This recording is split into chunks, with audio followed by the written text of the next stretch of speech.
ഈ അച്ഛന്റെ സർക്കാസം ഭയങ്കര രസമായിട്ട് തോന്നിയിട്ടുണ്ട്. ചില സമയത്തൊക്കെ അങ്ങനെ എങ്ങനെയാ ഒരു ഭയങ്കര സീരിയസ് ആയിട്ടുള്ള സിറ്റുവേഷനിൽ അങ്ങനെ ഒരു തമാശ പറയാൻ പറ്റുമെന്ന് എനിക്ക് തോന്നിയിട്ടുണ്ട്. ഇപ്പം ഇന്ത്യ വിഷനിൽ ഒരു ഇന്റർവ്യൂ നടന്നുകൊണ്ടിരിക്കുകയാണ്. ശ്രീനിവാസനോട് ചോദിക്കുകയാണ്, രാജീവ് രവി നിങ്ങളുടെ സിനിമകളൊക്കെ രാഷ്ട്രീയ സിനിമകളാണ്, എനിക്ക് ദേഷ്യം തോന്നുന്നു, എനിക്ക് വേദന തോന്നുന്നു അദ്ദേഹത്തിന്റെ സിനിമകൾ കണ്ടിട്ട് എന്നൊരു കമന്റ് പറഞ്ഞു. എന്താ പറഞ്ഞു ചോദിച്ചപ്പോൾ ശ്രീനിവാസൻ സാർ ഒരു സെക്കൻഡ് പോലും ആലോചിക്കാതെ പറയാണ്, ആൾക്ക് ദേഷ്യം തോന്നാൻ കാരണം ചിലപ്പോൾ രാജീവ് രവിനെ എന്റെ സിനിമകളെങ്ങാനും പിടിച്ച് കടിച്ചിട്ടുണ്ടാവുന്ന. അതങ്ങ് പറഞ്ഞിട്ട് പുള്ളി അങ്ങ് പൊട്ടിച്ചിരിക്കുക, നമ്മളും ചിരിക്കുകയാണ്. അത്രയും സീരിയസ് ആയിട്ടൊരു വിമർശനത്തിനാണ് അദ്ദേഹം അങ്ങനെ ഒരു രീതിയിലൊരു മറുപടി കൊടുക്കണത്.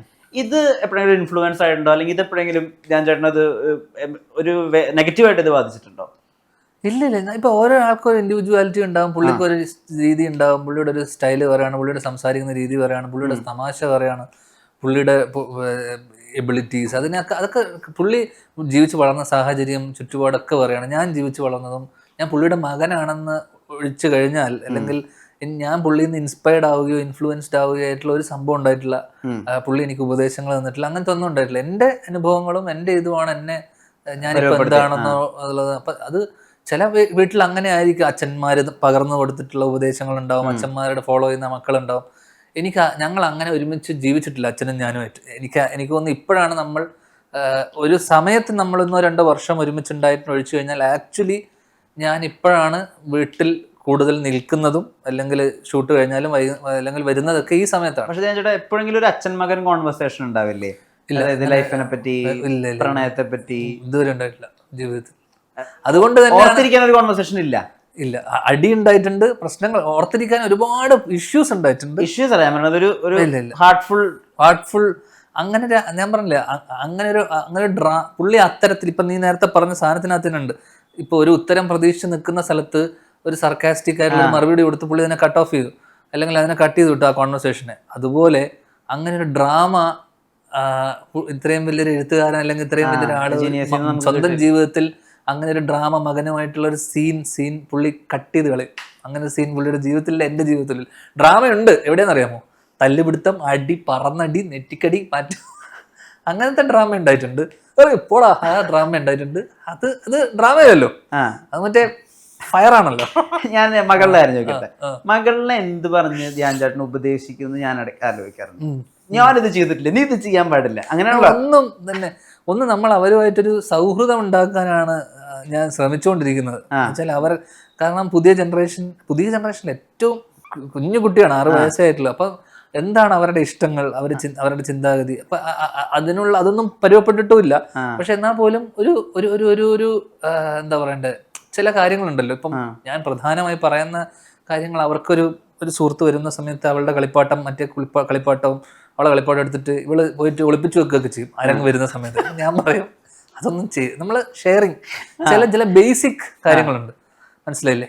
ഷെയർ ചെയ്യുക, നമ്മുടെ കാര്യങ്ങൾ ഷെയർ ചെയ്യുക, ആൾക്കാരോട് സംസാരിക്കുക. ചിലവർ വരുന്ന സമയത്ത് ഹലോ, ചില കുട്ടികൾ ഭയങ്കര ഇൻട്രോവേർട്ട് ആയിട്ടുള്ള കുട്ടികളുണ്ട്. അവരെ നമ്മുടെ കുട്ടിയുടെ സ്വഭാവം അത്. ഇവൾ അങ്ങനെയല്ല, ഇവൾ ഭയങ്കര എക്സ്ട്രോവേർട്ടാണ്. എന്നാലും ചില ആൾക്കാരെ കാണുന്ന സമയത്ത് ഇവള് മൈൻഡ് ചെയ്തൊക്കെ പോയിക്കളെ. അപ്പൊ അങ്ങനത്തെ ബേസിക് ആയിട്ടുള്ള കാര്യം നമ്മളെ വീട്ടിലൊരാൾ വരുന്ന സമയത്ത് നമ്മൾ ഹായ് പറയണ്ടേ. ഞാൻ നാളെ നിന്റെ ഒരു സുഹൃത്ത് വരുമ്പോൾ ഞാൻ ഹായ് പറയുന്നത് നിനക്ക് വിഷമമല്ലേ? അങ്ങനെ ഞാൻ കോൺവെർസേഷൻസിൽ ഇടപെടാറുണ്ട്. ഓക്കെ, ഇങ്ങനത്തെ കോൺവെർസേഷൻ. അപ്പൊ യു റൈറ്റ്, മൈ ബാഡ് എന്നൊക്കെ അവള് പറയും. ഓക്കെ, എന്നുവെച്ചാൽ ഇപ്പൊ ഷെയർ ചെയ്യുന്ന കാര്യം പറഞ്ഞാൽ അവർക്ക് അറിയാം. ഇപ്പൊ ഞാനത് പറഞ്ഞാൽ അവർക്കറിയാം. ഞാൻ പറഞ്ഞത് ഈ ധ്യാൻ ചേട്ടന്റെ മകൾക്ക് ഒരു 10-25 വയസ്സൊക്കെ ആയിട്ട് ഒരു ബോയ് ഫ്രണ്ടിനെ കൊണ്ടുവരികയാണ്. അച്ഛാ, ഞാൻ ഇയാളെയാണ് എന്റെ ജീവിതത്തിൽ കൂടെ കൂട്ടാൻ പോകുന്നത്. അങ്ങനെ ആലോചിച്ചിട്ടുണ്ടോ? അങ്ങനെ കൊണ്ടുവന്ന് എന്റെ അടുത്തോട്ട് വരേണ്ട പോലും കാര്യമില്ല.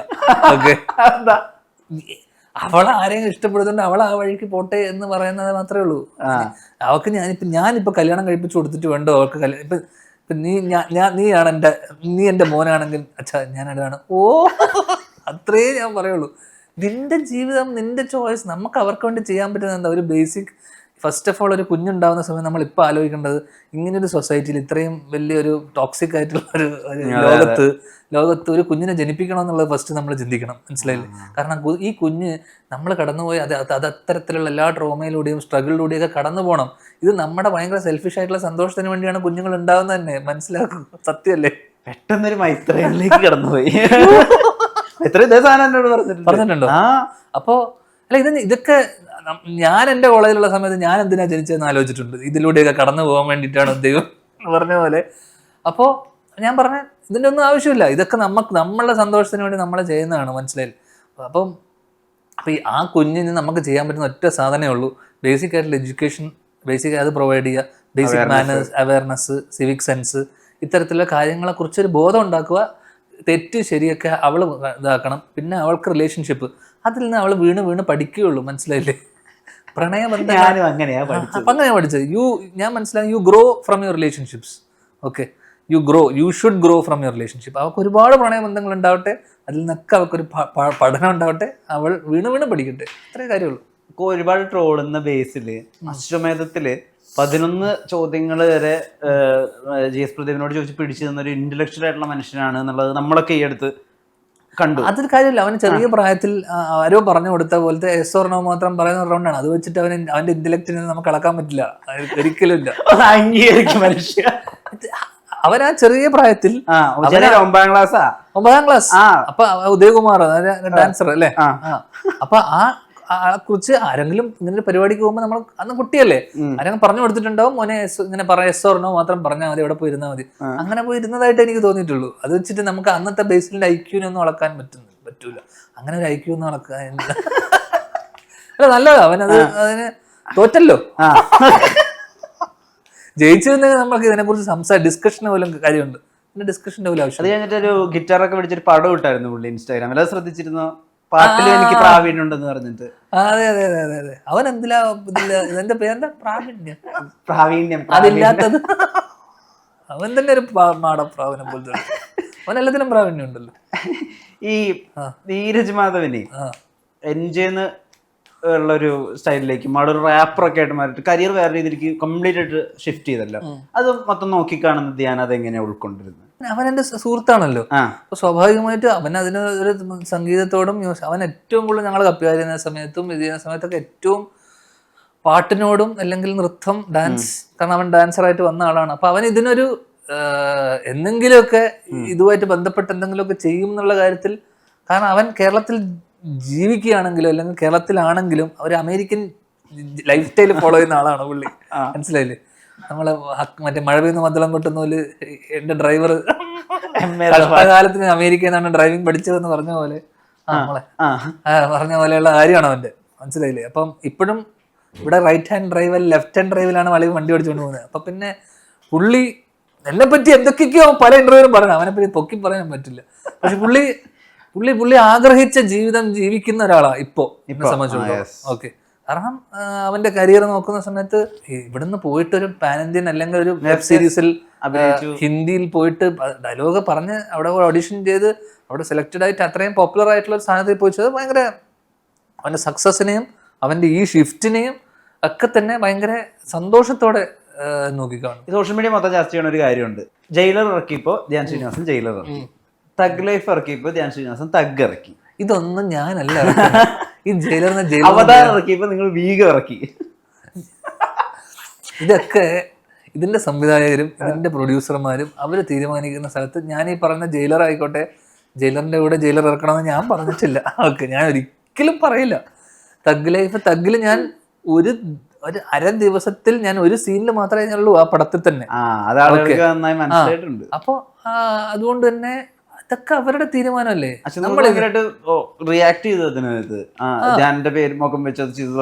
അശ്വന്ത് എനിക്ക് മെസ്സേജ് അയച്ചിട്ട് എന്നോട് പറഞ്ഞിരുന്നു.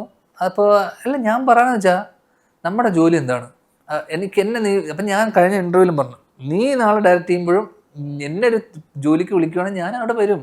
കാരണം നീ എന്നെ ഇവിടുത്തെ വലിയ പ്രധാന നടനായിട്ടും നായക നടനായിട്ടൊന്നും കാണണ്ട. ഞാൻ എല്ലാ ക്യാരക്ടർ റോൾ ചെയ്യുന്നു. ഇപ്പം ഞാൻ മലയാളിയിൽ ക്യാരക്ടർ റോൾ ചെയ്തു, ഓക്കെ, പ്രിൻസിൽ ചെയ്തു, ഞാൻ ആ ക്യാമിയോസ് ചെയ്യുന്നു, ഞാൻ അതിനോടൊരു ഡിറ്റക്റ്റീവ് ചെയ്യുന്നു എന്ന് വെച്ചിട്ട് എൻ്റെ ജോലി എന്താണോ ആ ജോലി ചെയ്യുക എന്നുള്ളത് മാത്രമേ ഉള്ളൂ. എന്നെ ഇന്റർവ്യൂവിന് വിളിക്കുന്നു, ഞാൻ ഇന്റർവ്യൂവിന് വന്നിരിക്കുന്നില്ലേ, നിങ്ങൾ എന്നെ വിളിക്കൂ. ചോട്ടമുമ്പ ഇപ്പൊ ഭയങ്കരമായിട്ട് ആളുകൾ സെലിബ്രേറ്റ് ചെയ്യുന്നുണ്ട്. അപ്പൊ ചോട്ടമുമ്പയുടെ ഒരു സ്പേസ് എന്ന് വെച്ചാൽ അതിനകത്ത് കഥയില്ല, ഇൻസിഡൻസ് മാത്രമേ ഉള്ളൂ. ഇതുപോലത്തെ ഒരു സാധനം തന്നെ ലവ് ആക്ഷൻ ഡ്രാമയും, കഥയില്ല, ഇൻസിഡൻസ് ആണ് ഒരു പ്രധാനമായിട്ടുള്ള ഒരു കാര്യം.